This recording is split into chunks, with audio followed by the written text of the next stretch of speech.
Célébré ce 7 mars 2026 à la Chambre de commerce, le Salon du livre de jeunesse de Libreville a offert des moments festifs et enrichissants, réunissant de nombreux écrivains, éditeurs ainsi que plusieurs personnalités de premier plan. Parmi elles figuraient le maire de la commune de Libreville, le ministre de l'Enseignement supérieur ainsi que le ministre d'État en charge de l'éducation nationale et de la formation civique. Un événement parrainé par la première dame Zita Oligui Nguema. La littérature adressée à l'enfance ne s'est jamais située en dehors de la littérature que lisent les adultes.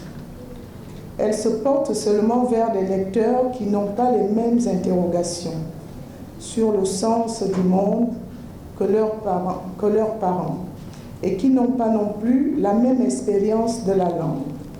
La littérature de jeunesse prendra une place croissante grâce à la généralisation de l'approche par les compétences, l'APC. Pour la première fois depuis 1960, nos manuels sont pensés, rédigés et confectionnés par des auteurs issus de notre terroir.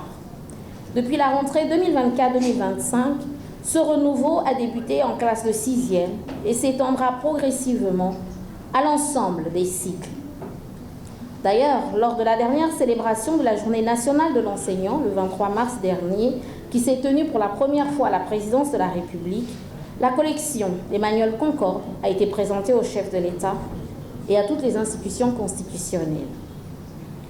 Soyez les promoteurs de notre vivre ensemble, soyez les artisans qui ouvrent les portes d'un monde pluriel, dynamique et porteur d'espérance.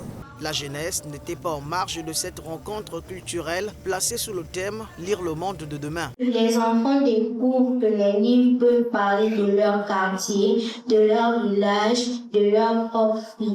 Ils apprennent que la littérature n'est pas une affaire d'ailleurs, mais une expression de soi.